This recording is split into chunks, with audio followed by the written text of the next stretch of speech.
Yo, what's up guys? Lost Growth. Welcome back to another video. Today we're making a top 5 countdown video. I used to love watching these types of videos, so I want to have a good attempt at, trying to make my own version of it. So let me know down below what you guys think about this style, and I'll definitely try to do it more. Alright, let's get into it. The top 5 best moves in multiverses. The moves you could put on any character and instantly they'd be insanely good. Or at least a lot better.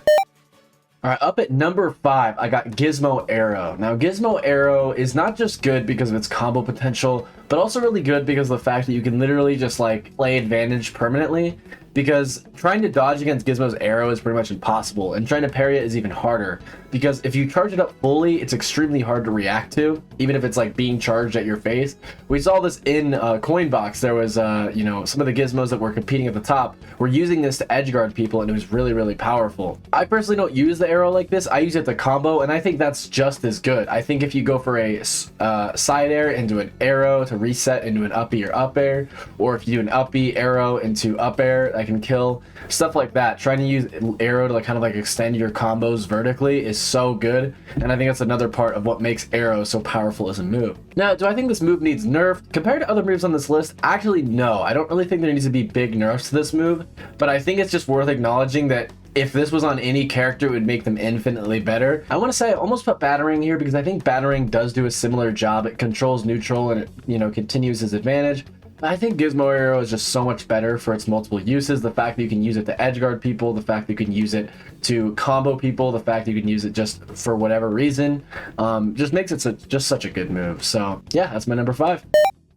I knew I had to include some sort of up smash attack or some sort of up attack move because all of them are really good in this game. But for me, I feel like the best one has got to be Joker. Joker is just ridiculous, dude. The fact that his jab combos into it and it kills at 100 is crazy. The fact that you can run a certain funny little perk that makes his up air in combination with his up attack just disgusting. And the fact that this can lead into like true deaths off the top. Just because how much knockback it has. This move has no excuse to be as good as it is, and I think Joker's ability to kill off the top is single-handedly carried by his up smash, his up air, because it makes it so easy to be above Joker. If it wasn't so easy to be above Joker, I don't think his up air would be so good. But the main reason why you can get people in the air off the ground is with your up smash, and maybe even potentially with card, which was also a contender for number 5. This move's hitbox is straight up just disgusting, and I don't think anybody can disagree with that. But it being a combo move on top of the fact that it can lead into the best part about Joker, which is his advantage against opponents that are above him, for me, it's just too clear. Number 4 is Joker up smash.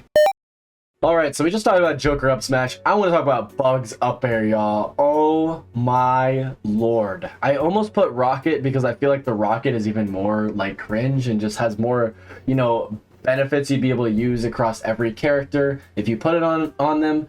But Bugs up air just single-handedly makes his advantage state in the air just so broken, and I feel like the combination of that on top of his projectiles he has access to makes it so tough to deal with a really good Bugs. Don't get me wrong, I hate the fact that his nair leads into 50% combos. I hate that his jab into up tilt leads into a bunch of combos and stuff, but I just feel like his up air is so egregious in the way it kills people, and is so egregious in the way it does 10 damage, hits below him, hits above him, hits on him. Honestly, he doesn't need it. It also is really annoying that down air or various projectile combos can go straight into up air seemingly randomly. Also, Bugs can find these so easily while fishing for a reversal, and while still being a good tool to use at the end of a combo in order to push your advantage state. There really is just no flaws with this move. And I feel like the only real way to balance is to maybe knock it down a tiny bit in terms of knockback or damage either way, or just make the hitbox not as egregious as it is now. I just want to have a little note here. I see a lot of people talking about how if Bugs didn't have really good aerial game, he'd be useless and have to stay to zoning people. But Bugs' ability to just control the air with his aerial game, no matter if it was nerfed in damage or hitbox or whatever, has just always been a thing that's been there and been very prevalent about Bugs' playstyle. His aerial game is just so good. The only thing that's not good is his ability to box on the ground. But anytime he's in the air or has a projectile up, or has one of his specials on deck, he's going to be a strong character. And I think up air is just a piece of what makes him so good. Today we're going to be talking about Harley down tilt. Alright, so today we're going to be talking about Harley's down attack. Yeah, I don't know. I feel like this is definitely a pretty good move. I don't know what they were cooking with this shit, dude. Here's the thing, right? Is that Finn is an example of another assassin that has good ways to zero to death people, has good ways to extend combos, and can punish people without dodge. But the thing about Finn is that his combos don't start across the stage anymore. They nerfed Gem, they got rid of it. So why does Harley still have the ability to start combos cross stage that can kill you? I don't get it. Like, it feels like certain characters like just made it past the test, dude. Like somebody was sandbagging, and this has got to be one of those characters. Because Harley down tilt just does everything. Like, you can start it, you know, across the stage for fun. You can throw your bomb across the stage and then down tilt so that they have two things to worry about. It low profiles projectiles for some reason, and a lot of other attacks in the game, especially for taller characters. It takes like half a second to charge to full. And even if you don't charge it for that long, it still goes like at least half the stage. It leads into some of the most broken death combos in the game, like down tilt, up attack, up air, up B with confetti perk. In the combination with the rest of Harley's kit, Harley Sayer almost won this spot.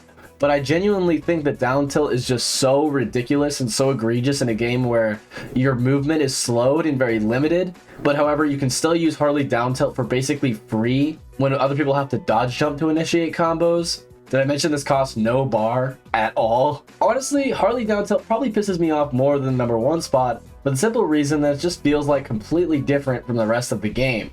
In a game where movement is so heavily limited, high movement combo starter that costs you nothing and leads into some of the most overpowered combos in the game is just a speck of why Harley is a problem right now. However, I do have hope they'll nerf this move eventually, and hopefully it won't be a cross-stage move that starts combos and can lead into kills and everything like that. All we can do is hope, ladies and gentlemen. All right, now let's get into our #1 spot. We're going to be talking about Wonder Woman Sayer. Now, I almost picked her neutral attack since it basically does the same thing but on the ground. And honestly, if you wanted to choose that, I feel like you'd be pretty valid for that, but I'm going to be picking Wonder Woman Sayer. For the simple reason that it does everything. I feel like it's the best spacing button in the game, the best way to push your advantage in the game. I think it's probably the best horizontal move in the game. Honest to God, like, it kills at 100. It's good at low percents for just overall poking your opponent. It has a ridiculous range compared to other characters in the game. It does like 13 damage.